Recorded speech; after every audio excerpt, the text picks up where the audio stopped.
Hey guys, it's Letter Magic here, and Wizards luckily was nice enough to release a full guide, multi-page article to give you a PhD in where the heck to find any of these different cards. What product contains what? So first up we got the Borderless planeswalkers. These are the only Borderless cards in there, I believe, and then it's two planeswalkers, both non-reprints, and I think we know which ones they are. One is Tevish Zot, and the other one I guess hasn't officially been spoiled yet, but I mean, come on. So those are the only two Borderless, that's it. And get this, you can pull them from a draft booster, because there's draft and then there's collector's boosters with this. So you can actually pull these if you're really, really, really lucky from a regular draft booster. And they did that with one other category. I think that was really nice of them. So then there's the Buy a Box promo, which is actually Mana Confluence. Now this is the only place where you can get Mana Confluence. It isn't in the boosters, it isn't really even in the set. So feel free to explain this one to me, but somehow it's number 721 on the bottom, so okay. I mean, it says CMR on the bottom. It's not like it's like Masterpiece or something, and I don't think we've had 700 promos. Anyway, this card should be worth, I mean, it's alternate art, it's guaranteed foil. It should be worth like 15 to 30 bucks, probably on the higher end there. So, I mean, if you're thinking, oh, I'm going to get a box online, oh, but it's 30 bucks more expensive at my local store. Yeah, get it at your local store. You'll probably get one of these. Now, call them because, you know, availability numbers and stuff and WPN allocation numbers are all whack, and, you know, it'd be real lucky if your store even gets 40 of these. But you know, usually it's just first come first serve. So if you call them up and say, hey, I want to officially get in line, pre-order, whatever, do you have a Mana Confluence available for me if I buy a box? And they say, yeah, then you're good to go. You know, extra 30 bucks basically. So definitely look into that. There was going to be a pre-release for this.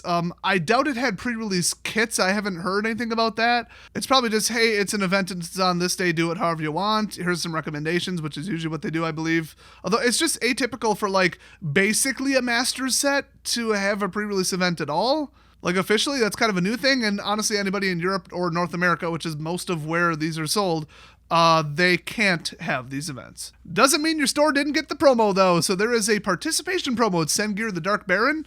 It's an alternate art, guaranteed foil. So just like your typical promo. Art's by Pete Venters, and it looks frickin' amazing. Unfortunately, this card with different artwork is actually in the set. So I guess the regular one is pre-ordering at $8. The foil etched one is going to be $15. So this one should be, I don't know, probably more than that. I don't know. It depends like what the foil etching kind of does market-wise. I think they look cool. So, I mean, you could probably call this a solid tenner, maybe. So who your store chooses to give these out to is really up to them, I guess, sort of. I think, like, by policy, if they have you pick up enough product to run what Wizards would officially consider to be an at-home pre-release event, which is run by you however you want, and it's kind of just on the honor system, then you would be entitled first to one of these. But since almost nobody does that, they can be used as they call it, sales incentives, which means, I don't know, somebody spends over 50 bucks in your store, you give them one, or somebody buys a box and you're out of buy a box promos, give it to them, or give people both, or just, you know, it's pretty much up to them. A lot of Wizards WPN policies are pretty tight. This is pretty loose based on the disaster that we're going through. So you want to know if you can get one? Call your store. That's the simple version of it. Then we got the foil etched legendary creatures. This is where it gets weird. So there's 69 legendary creatures, nice, in the main set. And then they also added 32 popular reprint legends that are like, quote, not in the set. Not in the main set, and I guess their numbers are above. I mean, they've gone full Pokemon on this at this point. Secret rares and all this.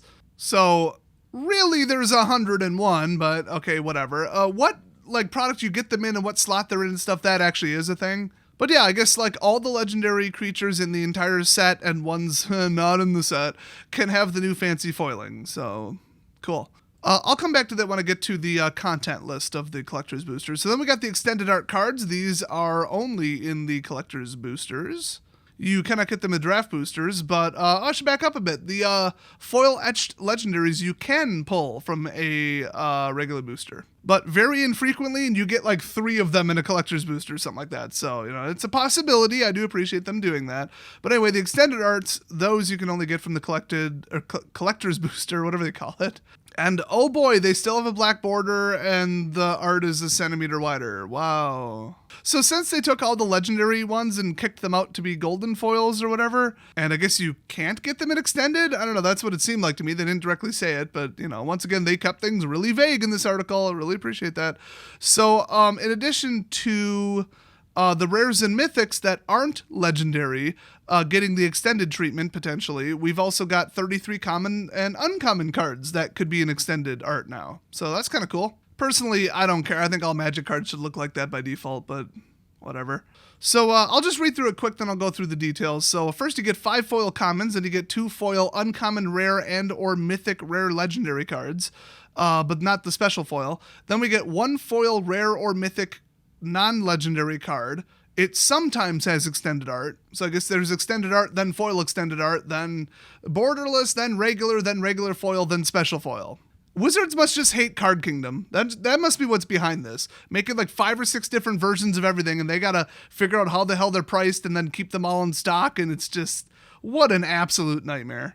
Anyway, 1 extended art common or uncommon card, non-legendary. Then we get 1 extended art rare or mythic rare, non-legendary. Then 2 foil uncommons, non-legendary. Sometimes this is a common or uncommon with extended art. So then you got 1 foil etched, which is the special foiling, uncommon legendary creature. Then that is followed by, although I say that, last time they gave a list, it wasn't actually in this order when you actually open the booster, so who knows. You get 1 foil etched reprint legendary creature, so that's one of the 32 hand-selected that totally aren't really in the set, even though here they are. And then you get 1 foil etched rare or mythic rare legendary creature or foil borderless planeswalker, one of the 2. And then finally 1 foil double-sided token. Those are pretty cool. And that's the only place you can get those, of course. So there's one weird exception. They keep saying the Prismatic Piper has a special rarity of S, not common, but it can be in like other slots. So I don't know what the hell that is. There's only 1, 2, 3, 4, 5, I guess 6 rarities that I know of. So whatever the hell S rare is and why they strapped it to 1 card called the Prismatic Piper, I don't know. I think they just made a printing error with Prismatic Piper. With every time I read a reference to it, it just sounds like, oops, we forgot one, and then they stuffed it into a bunch of other slots. So here's our stupid misleading chart that doesn't explain anything. We've got Borderless Planeswalkers. Are they in both? Oh, and then it just says might be foil. So does that mean, yes, they're in there and might be foil, or you might get the foil version in it and they don't exist not foil? I mean, my understanding was they're all foil. Guess not. And then both the foil and the non-foil are in both boosters. That's not usually how they do it, so I actually don't believe them, but okay. Then we've got extended art cards. They are not in the draft booster. They are in the collector's booster, and they might be foil. There you go. Real simple. That is true. Then we got Prosh and other foil etched cards with the fancy pantsy foil.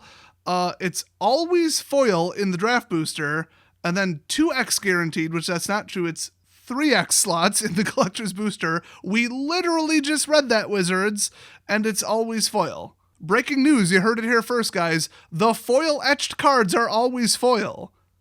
I wonder how and why that would be. So they explained, I don't know, 60-70% of it, and were needlessly vague and confusing about it, and then there's weird exceptions because they probably made a printing error, but that's all pretty much par for the course here with Magic the Gathering. It's become an absolute circus of who knows where the hell you get these, and nobody can figure out what's where or what for sure describes what or what's in what category, and then they break the mold anyway, so it's like they're just about telling you, just buy the singles, just go online and buy the singles, which are going to have massively fluctuating prices because now there's 5 or 6 versions of different cards. So that's great, awesome, thanks, appreciate it, Wizards. What a disaster of a product. That said, there does look like there's a little bit of money in here. So we'll see. Hopefully I can get my hands on a box to open for one of my stores, and I will be live streaming that. So definitely hit sub if you don't want to miss that. Otherwise, thanks for watching, and I'll see you guys next video.